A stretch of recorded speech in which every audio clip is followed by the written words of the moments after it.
Hey Joey, September is over, so I'm here to tell you about all the books that I read in September. They are currently located behind me. I had quite the month. I really got into listening to audiobooks while I'm at work, so I can have an AirPod in, and I just, like me in the library, popped off. So, for some stats, I have my handy dandy note card here. I read 25 books. 11 of them were romances, 9 of them were fantasies. One was a mystery, one was a thriller, one I labeled as a suspense, and one I labeled as a sci-fi. 2 of them I read the physical hardcover, 3 of them I read the physical paperback, 6 I read on my Kindle, 12 I read with my ears, 1 I read audio and paperback, and 1 I read audio and the ebook. So I'm just going to go through them. I'm going to try and be quick but not fast. So I started out with Cash by Jessica Peterson. I had just finished up the first 3 Vampire Academy books. I had listened to all 3 of them in a row, and I needed a palate cleanser so bad. So I read this, which I had been seeing on Instagram because I follow Valentine PR because I post some stuff for Laura Pavlov sometimes. And I was like, that cowboy and his mustache. I'm going to read about him.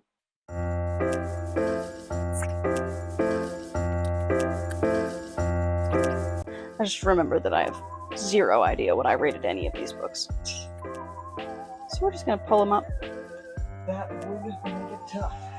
Yeah, I can't remember 25 ratings. I'm not a miracle worker.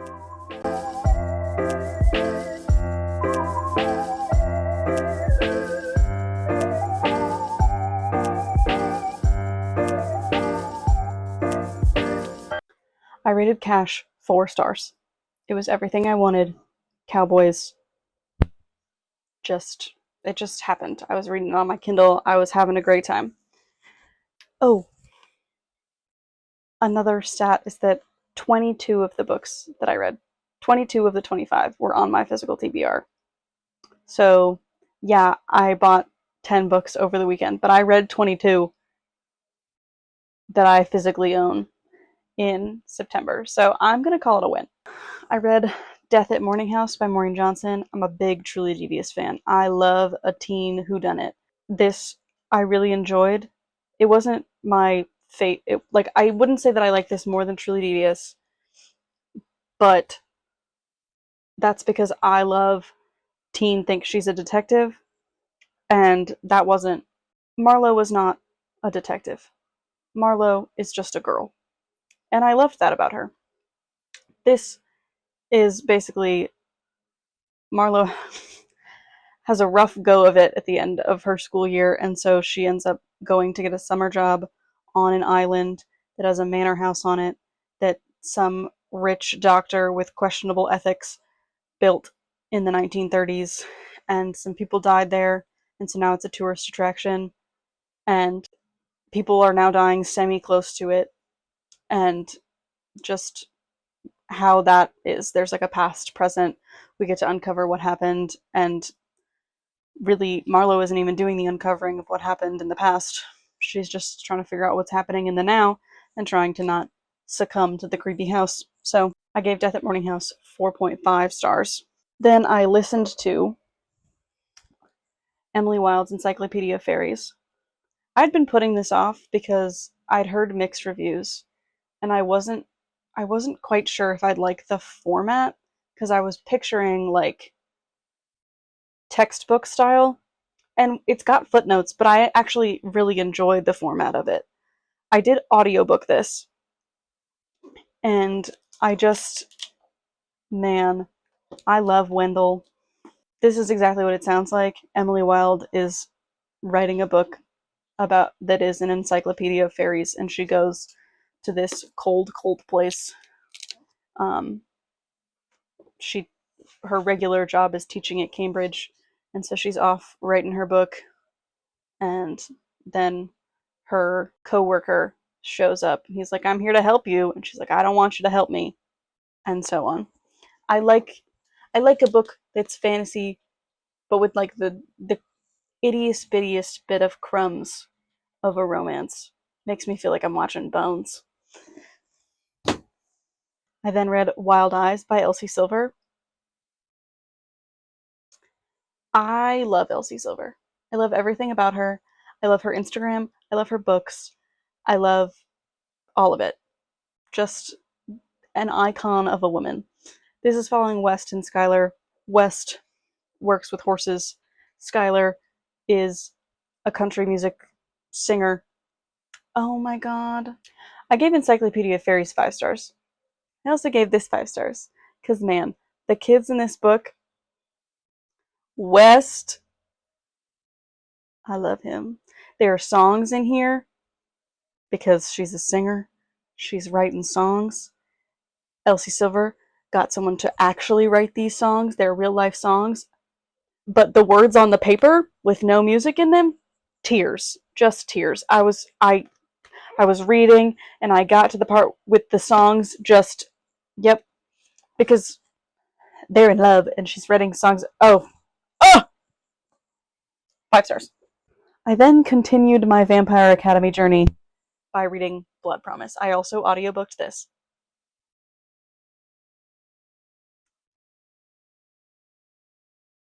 I've never gone from loving a character so deeply to hating the very essence of their beings so quickly.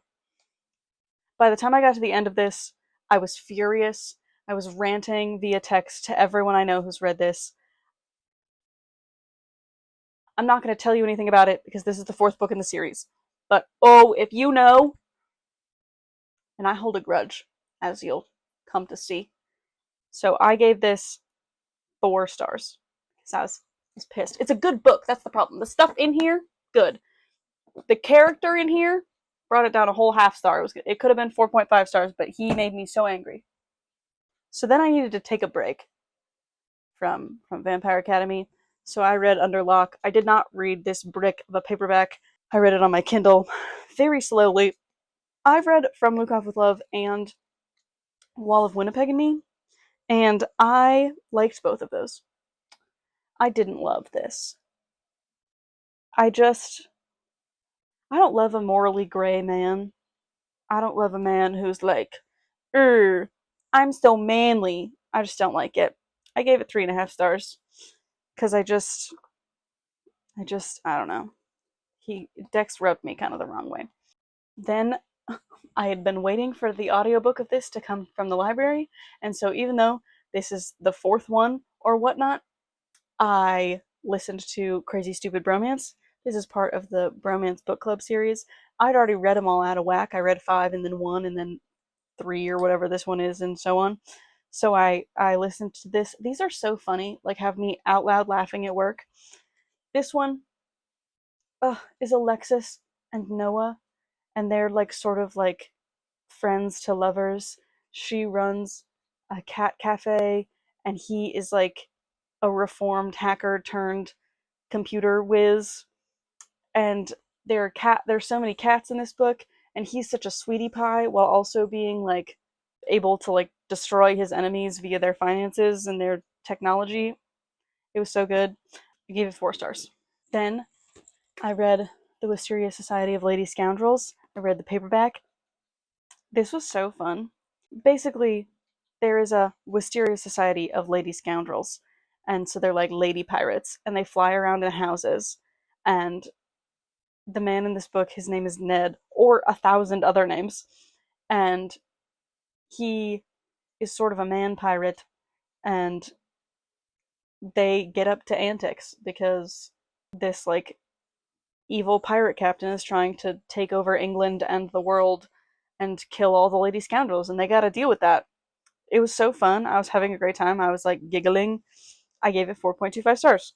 I then listened to Secretly Yours, which could not have more stickers on it if I tried. And this was the beginning of the end of the relationship between me and Tessa Bailey.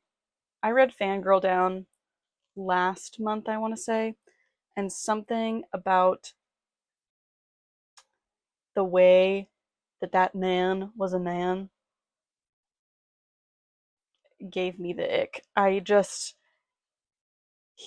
was the same kind of thing that I didn't like about Under Lock, that like he was just like so stereotypically man that I didn't like. I didn't love the way that he talked about women. I didn't love the way that he talked to our female main character. And I feel kind of the same way about this. Even though the guy in this book, whose name is Julian, he's supposed to be like this like buttoned up, fancy, like nice guy from a rich family guy. The way every time he talked about our female main character, it made my skin crawl. Like just the way that he talked about women, I didn't like it. I don't know what it is, but I just couldn't do it. It just doesn't work for me. I gave this 2.5 stars because I listened to it and maybe that was the problem, but I just gave me the shivers. So I went straight into an Abby Jimenez to cure my whatever was going on. I read The Friend Zone. This is following Christian and Josh. I say this every time I talk about an Abby Jimenez book, but I love that they have regular people names, because sometimes when you get into an author's fifth book or fifth series of small town romance books, the names happening in those books are blasphemous. No one has ever been named that ever, but Christian and Josh, totally normal names. He's a firefighter, and she's a small business owner, queen, and he like moves to the area and is friends with her best friend's husband, and she's like closed off because of reasons and she doesn't want to date anyone. He just got out of a relationship and so he's not ready to be with anyone, and so they put each other in the friend zone and then they have to make their way out of it. I thought it was really good. I gave it 4.5 stars. It wasn't my number one Abby Jimenez book, but I liked it nonetheless. I then was searching for joy because one thing about the friend zone, be in an emotionally prepared state to read that. It just kind of hurt me at the end. So I was looking for joy, and I found it in my reread of Reckless. Again, let me say again that I love Elsie Silver with my whole soul. This is my favorite Elsie Silver book. I used to be like, oh no, I'm not, I don't pick a favorite, yada yada. Like, I literally met her, and she signed my books. Not this one, I don't think. No, my other covers. I met her, and she signed my books, and I asked for my other copy of Reckless to be the one that was personalized, and she was like, "Is this one your favorite?" And I was like, "You could say that," because at the time everybody's favorite was Heartless, like, and so I was like, "Well, I don't," but my favorite is Reckless. I love Theo Silva. When he barked, sign me directly up. Something about that just really, I love a weird man. And so I wanted to reread this. I've been wanting to reread it, and so I bought it on Audible so I can have it forever. And I listened to it, and it's still 5 stars, and it's still perfect, and I love it so much. So, highly recommend rereading your favorite book when you're searching for joy. Then, another one that I've been waiting for from the library, Isn't It Romantic? Again, this is book 4. What's a series order? I don't know her. This is following Vlad and Elena, and this might be the best one in the series. I was dying of laughter because Vlad, they call him the Russian because he's Russian, is like the comedic relief in every single one of these books. And so the whole book about him, and he's just a sensitive little bean and he wants his wife to love him, and he's writing a romance novel and he's perfect. I gave this 4.75 stars because they're just like a little too silly goofy for me to get fully deep invested to get a 5 star out of me, but this is the best one, I think. So, I then read The Reaping by Jess Lowry. I read the first Steinbeck and Reed because I was trying to get the Kindle badge of first book in a popular series, and that one popped up. Or maybe it was just popular books on Kindle or whatever. I was just trying to get a Kindle badge, and that one popped up, and I read the description, and it sounded good, and it was like 350 pages, and I was like, sign me up. So I read it. It was called The Taken Ones, and it was so good. And then I discovered it was a series at the end, because I had not realized that it was a series, and that the second one didn't come out until September. And so I waited and waited and waited, and I read it, and it was so good.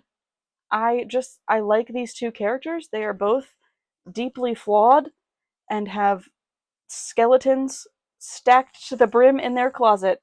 But this one was creepy. It was about this like town where like everyone was descended from the original 12 like settlers in this town, and like bunch of creepy stuff. It was really good, but I you do have to read the other one first. Then followed it up with another ebook. I read Reckless Memories by Catherine Cowles. I have read all of her backlist except for this series. I'm currently reading Perfect Wreckage, but I'm trying to take it slow so that I don't run out of Catherine Cowles books and then have to wait for her to publish one. She publishes very frequently, but I can't go without one. So that's going to be tough. This series hasn't been my favorite so far from the first one and then this second one that I'm reading, because I do think that this was like her first or second series that she published. So like they're just getting better and better, but this one wasn't a top for me. And the dynamic of this relationship, it's like ex-boyfriend's brother.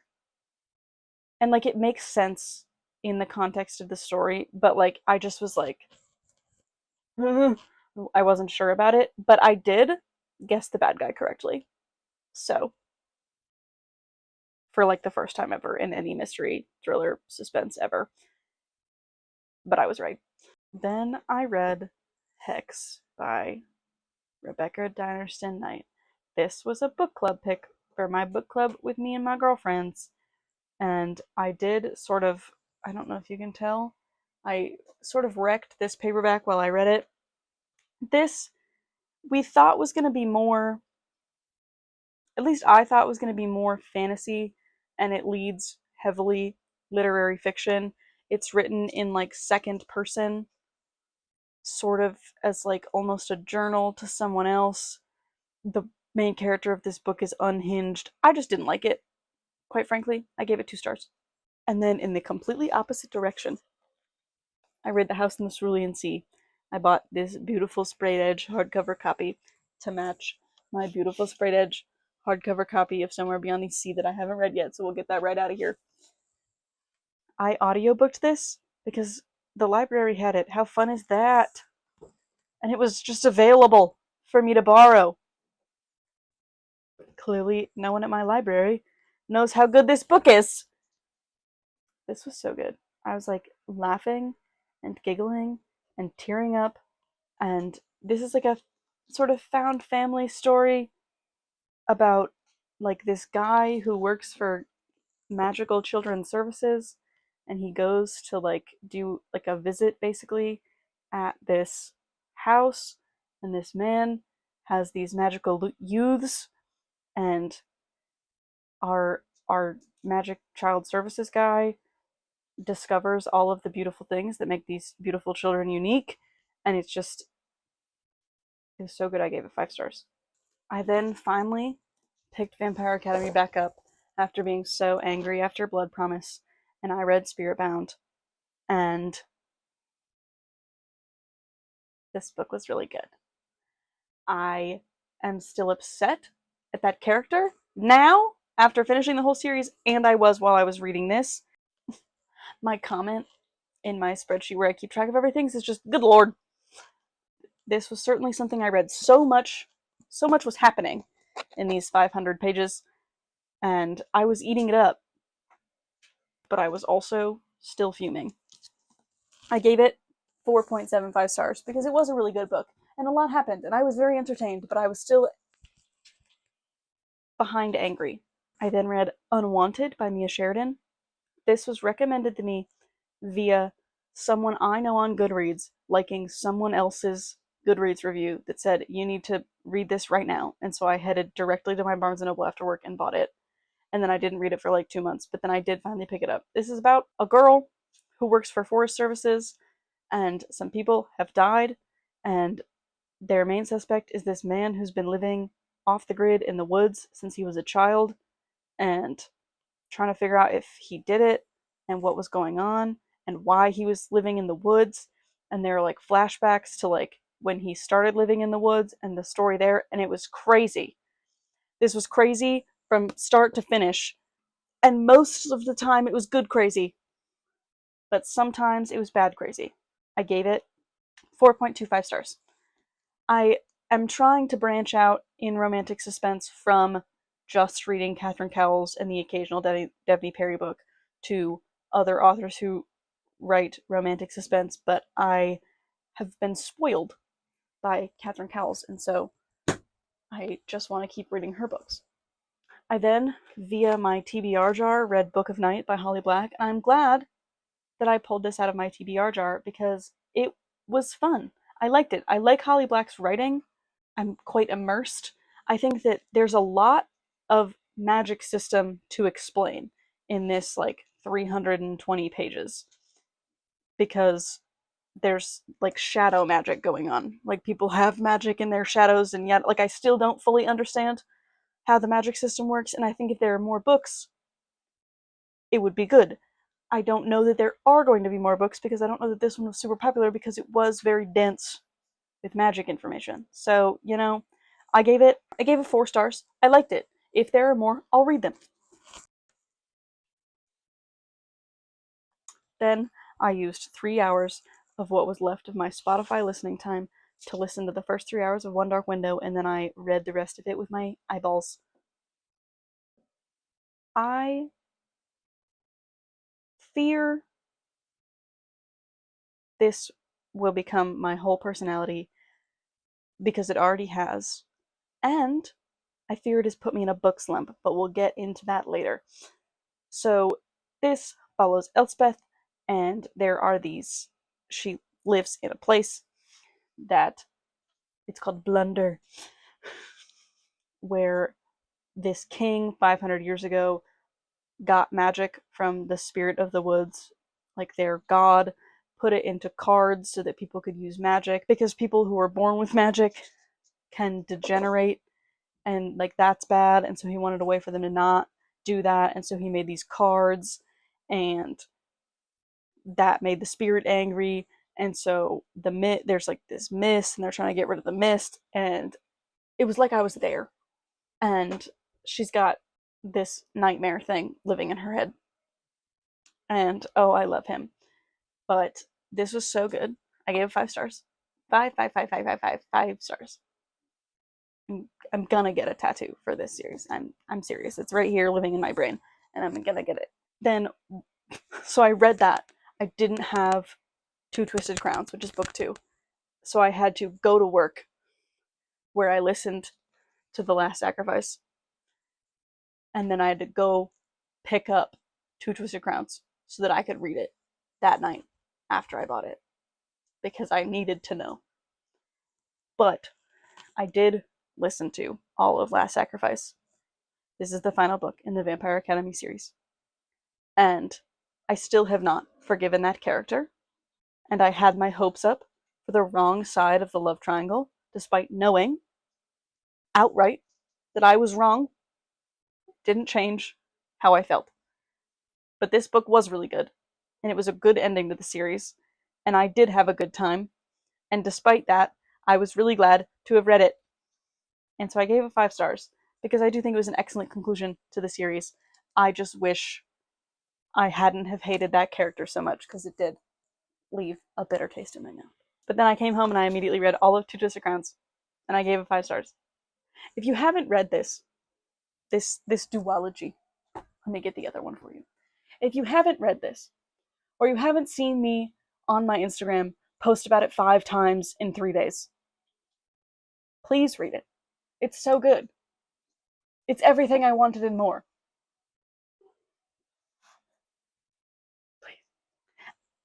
And this is why I think I might be in a book slump. I listened to Undercover Bromance. This is book 2 in the Bromance Book Club series, and it follows Liv and Mac, and they both have personalities that are not always my sort of energy, but he likes romantic suspense novels, and me too, King. So this was fun. They were like trying to take down this ex-boss who is just the worst ever. And so that was fun. And I liked it. And I gave it 4.5 stars. Then, because I had so much fun The House in the Cerulean Sea. I audiobooked In the Lives of Puppets. And I did really like this. First of all, this is the sprayed edge Barnes & Noble exclusive edition that is so beautiful. I read it with my ears though, but I own the beautiful copy.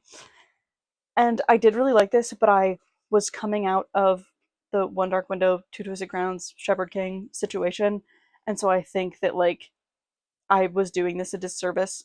And I had read the description when I bought it 4 months ago, so I kind of didn't know what it was about. But it's like a Pinocchio retelling. So basically, like, but kind of backwards. There's like this real boy who lives with this automaton man, and they're like inventors together. And then someone kidnaps his automaton father, and he has to go on a journey to get him back. I didn't give this its fair shot, but I still did really like it. I gave it 4.25 stars. I had a good time. And this is strike 3 for Miss Tessa Bailey. I listened to It Happened One Summer. This one was the best one of the 3. The man did not give me the ick, but the girl, like our female main character, Piper, was kind of insufferable. Like every other chapter, she was fine. Every other chapter. But then, so I just, and I think I already was like seeing my way out of Tessa Bailey, that it's just not for me. And that's okay, because so many people love Tessa Bailey, and I still love her Instagram and her TikTok, and I think she's very funny. And I think there are a lot of funny parts in this book, but the actual romance part is the part that I don't like, and so that's just not going to work out for me. So no more Tessa Bailey for me, unless I cave and I really like the premise of one of them. But I gave this 2.75 stars, but I just didn't like it that much. That was all 25 books that I read in September. I do think that I am in a book slump because the last book that I finished, so It Happened One Summer, I finished like 2 days ago. And I read 45 pages of Perfect Wreckage yesterday, and I've read like 60 more pages of it today. And I don't think I'm going to read tonight before I go to bed. And I think I read myself out a little bit. I am out of my audiobook craving. And I just think that I've been neglecting some of my other hobbies, including making these videos. Lots of new videos coming soon, living up here in my noggin. So we'll see what I read in October. Hoping for spooky books, as always.